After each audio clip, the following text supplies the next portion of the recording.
ವೃಷಭ ರಾಶಿಯವರಿಗೆ ಧನಲಾಭ ಶುರು ಆಗಿದೆ. ನಿಮ್ಮ ಮನೆಗೆ ಮಹಾಲಕ್ಷ್ಮಿ ಬರ್ತಾ ಇದ್ದಾಳೆ. ಜೊತೆಗೆ ಅದೃಷ್ಟದ ನಾಗಲೋಟನೂ ಶುರು ಆಗಿದೆ ವೃಷಭ ರಾಶಿಯವರಿಗೆ. ಯಾಕೆ ಅಂತ ಅಂದ್ರೆ ಬುಧನ ಬದಲಾವಣೆ ಅತಿ ಹೆಚ್ಚು ಯಶಸ್ಸನ್ನ ಕೊಡ್ತಾ ಹೋಗ್ತಾ ಇದೆ ವೃಷಭ ರಾಶಿಯವರಿಗೆ. ಬನ್ನಿ ವೀಕ್ಷಕರೇ, ವೃಷಭ ರಾಶಿಯವರಿಗೆ ಏನೆಲ್ಲ ಬದಲಾವಣೆ ಕೊಡುತ್ತೆ ಅಂತ ನೋಡ್ತಾ ಹೋಗೋಣ. ನಾನು ನಿಮ್ಮ ಬ್ರಾಹ್ಮಿಣಿ ಅಂಜಲಿ. ನೋಡಿ, ವೃಷಭ ರಾಶಿಯವರಿಗೆ 11ನೇ ಮನೆ ಶನಿ ಇದ್ರು ಬಹಳಷ್ಟು ಬೈಕೋತಾ ಇದ್ದಾರೆ. ಏನಪ್ಪಾ ಈ ಮೇಡಮ್ ಹೇಳ್ತಾನೆ ಇದ್ದಾರೆ, ನಮ್ಗಾದ್ರೆ ಫಲಾನುಫಲಗಳು ಕೊಡ್ತಾ ಇಲ್ಲ ಅಂತ ಹೇಳಿ. ಖಂಡಿತ ಆಗಸ್ಟ್ ತಿಂಗಳಲ್ಲಿ ಮಹಾ ದೊಡ್ಡ ಬದಲಾವಣೆ ನಿಮ್ಮ ಮನೇಲಿ ಆಗೇ ಆಗತ್ತೆ. ಸಾಕಷ್ಟು ಹಣದ ಸಮಸ್ಯೆ ಕಾಯ್ತಾ ಇತ್ತು. ಮನೇಲಿರುವಂತಹ ಎಲ್ಲ ಒಡವೆಗಳು ಕೂಡ ಪ್ಲೆಡ್ಜ್ ಹೋಗಿದೆ, ಅಡಮಾನ ಹೋಗಿದೆ, ಆದ್ರೂ ಕೂಡ ನಮ್ಗೆ ಏನೋ ಆಗ್ತಿಲ್ಲ ಅನ್ನುವಂತ ವೃಷಭ ರಾಶಿಯವರಿಗೆ ಬಂಪರ್ ಲಾಟ್ರಿ ಅಂತಾನೆ ಹೇಳ್ಬೋದು. ಜೊತೆಗೆ ಅದೃಷ್ಟದ ಜೊತೆಗೆ ಮಹಾಲಕ್ಷ್ಮಿ ನಿಮ್ಮ ಮನೆಗೆ ಬರ್ತಿದ್ದಾಳೆ ಅಂತಾನೆ ಅರ್ಥ.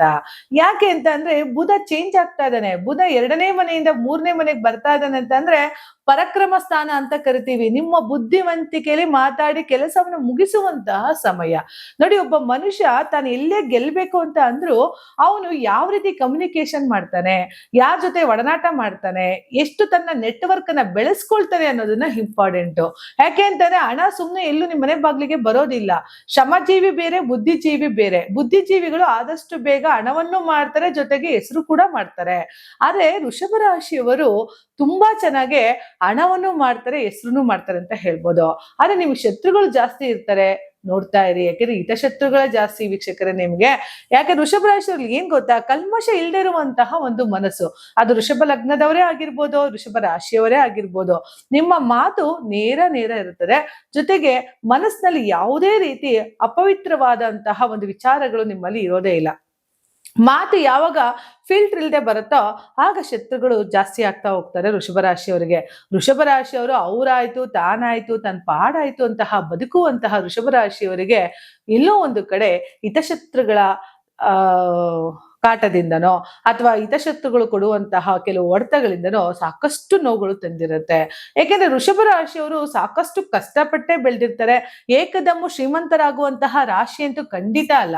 ನೋಡಿ, ಯಾರೇ ವೃಷಭ ರಾಶಿಯರಾಗಿರ್ಬೋದು, ವೃಷಭ ಲಗ್ನದವರು ಆಗಿರೋದು ಬೈ ಬರ್ತ್ ಅವರು ಬಹಳ ಕೆಳವರ್ಗದಿಂದ ಬಂದಿರ್ತಾರೆ, ಅಥವಾ ಬಹಳಷ್ಟು ನೋವುಗಳನ್ನ ನೋಡ್ಕೊಂಡು ಬಂದಿರ್ತಾರೆ. ಬಹಳಷ್ಟು ಸಮಯಗಳನ್ನ ದುಡಿಮೆಗೆ ಅಂತಾನೆ ಕೊಟ್ಟಿರ್ತಾರೆ. ಒಂದೊಂದು ರೂಪಾಯಿಗೂ ಕಷ್ಟಪಡುವಂತಹ ವೃಷಭ ರಾಶಿಯಲ್ಲಿ ಲಕ್ಷ್ಮಿನೇ ತಾಂಡವ ಆಡ್ತಾಳೆ ಅಂತ ಅಂದ್ರೆ ಯಾಕೆ ಹೇಳಿ, ನಿಮ್ಮಲ್ಲಿ ಶುಕ್ರ ಅಧಿಪತಿ. ಶುಕ್ರನೇ ವೃಷಭ ರಾಶಿಗೆ ಶುಕ್ರನೇ ಅಧಿಪತಿ ಆಗಿರೋದ್ರಿಂದ ನೀವೇ ಫೈನಾನ್ಸ್ ಮಿನಿಸ್ಟರ್ ಕಣ್ರಿ. ಯಾಕೆ ತಲೆ ಕೆಡ್ಸ್ಕೊಳ್ತೀರಾ? ವೃಷಭ ರಾಶಿಯವರು ಒಬ್ಬ ಶುಕ್ರನ ಅಧಿಪತಿ ಇಟ್ಕೊಂಡಿದ್ರೆ ಅಂದ್ರೆ ನಿಮ್ ಮನೆಗೆ ನೀವೇ ಆ ಗ್ರಹ ಅಧಿಪತಿ ಆದಾಗ ನೀವು ದಾನವನ್ನ ಕೊಡುವಂತವ್ರು. ಅಂದ್ರೆ ಕೇಳಿದಾಗ ದಾನ ಮಾಡ್ಬೇಕು ಅಂತಂದ್ರೆ ನಮ್ಮಲ್ಲಿ ಆ ಮಟ್ಟದ ಹಣದ ಒಂದು ವ್ಯವಸ್ಥೆ ಇರ್ಬೇಕು. ಅಂತಹ ವ್ಯವಸ್ಥೆ ಇದೆ ಅಂದ್ರೆ ಅದು ವೃಷಭ ರಾಶಿಯವರಿಗೆ ಮಾತ್ರ ಸಾಧ್ಯತೆ ಇರೋದು. ಯಾಕೆಂದ್ರೆ ಶುಕ್ರ ಬಂದು ಫೈನಾನ್ಸ್ ಮಿನಿಸ್ಟರ್ ಅಂತ ಏನಕ್ಕೆ ಕರಿತೀನಿ ಅಂದ್ರೆ ಹಣಕಾಸಿನ ಮಂತ್ರಿನೇ ನಿಮ್ಮ ಮನೆಯಲ್ಲಿ ಇರೋದ್ರಿಂದ ನೀವು ಇನ್ನೆಷ್ಟು ಮಟ್ಟಿಗೆ ಶ್ರೀಮಂತರಾಗ್ಬೋದೋ ಹೇಳಿ. ಆದ್ರೆ ವೃಷಭ ರಾಶಿಯವರು ಎಲ್ಲೋ ಒಂದು ಕಡೆ ಹಣ ಬಂದಾಗ ಬೆಲೆನೇ ಕೊಡಲ್ಲ ವೀಕ್ಷಕರೇ. ಅದನ್ನು ಕೊಡಿ.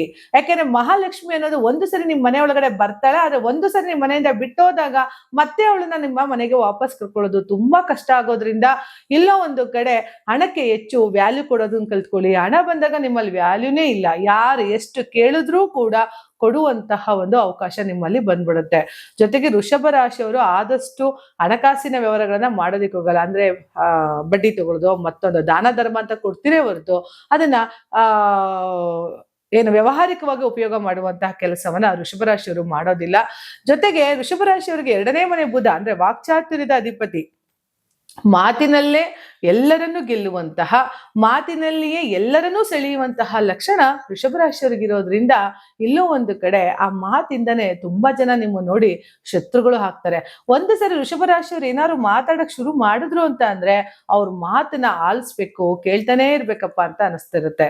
ಜೊತೆಗೆ ವೃಷಭ ರಾಶಿಯವರಾಗಿರ್ಬೋದು, ವೃಷಭ ಲಗ್ನದವರೇ ಆಗಿರ್ಬೋದು, ಅತಿ ಹೆಚ್ಚು ಮಾತುಳ್ಳ ಚಾಣಕ್ಷತನ ಉಳ್ಳವಂತಹ ವ್ಯಕ್ತಿಗಳು.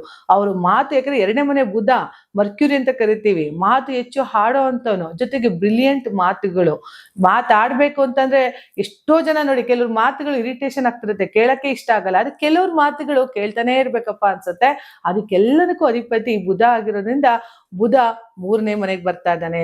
ತೃತೀಯದ ಮನೆಗೆ ಬುಧ ಬರ್ತಿದ್ದಾನೆ ಅಂತ ಅಂದ್ರೆ ಎಲ್ಲೋ ಒಂದು ಕಡೆ ನಿಮ್ಮ ಸ್ನೇಹಿತರಿಂದ, ಅಣ್ಣ ತಮ್ಮಂದಿರಿಂದ ಸಾಕಷ್ಟು ಸಹಾಯಗಳಾಗುವ ಸಾಧ್ಯತೆ ವೃಷಭ ರಾಶಿಯವರಿಗೆ ಇದೆ.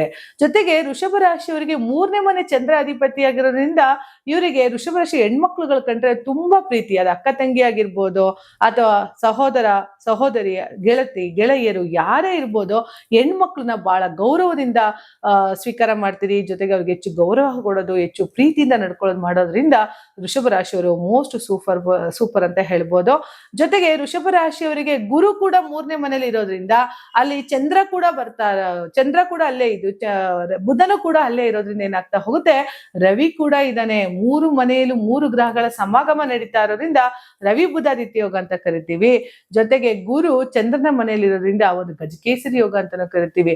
ಈಗ ಸ್ವಲ್ಪ ಶ್ರಮ ಪಡಿ, ಈಗ ಸ್ವಲ್ಪ ಕಷ್ಟಪಡಿ, ಅಡಮಾನ ಇಟ್ಟಂತಹ ಎಲ್ಲ ಹಣಗಳು ನಿಮ್ಮ ಮನೆಗೆ ಬಂದು ಸೇರುವಂತಹ ಅವಕಾಶ ಸಿಗ್ತಾ ಇರೋದ್ರಿಂದ ಇನ್ನಷ್ಟು ಮಹಾಲಕ್ಷ್ಮಿಯ ಕೃಪೆ ವೃಷಭ ರಾಶಿಯವರಿಗೆ ಸಿಗ್ಲಿ ಅಂತ ಹೇಳ್ತಾ ನನ್ನ ಮಾತುಗಳನ್ನ ಮುಗಿಸ್ತಾ ಇದ್ದೀನಿ. ಧನ್ಯವಾದಗಳು.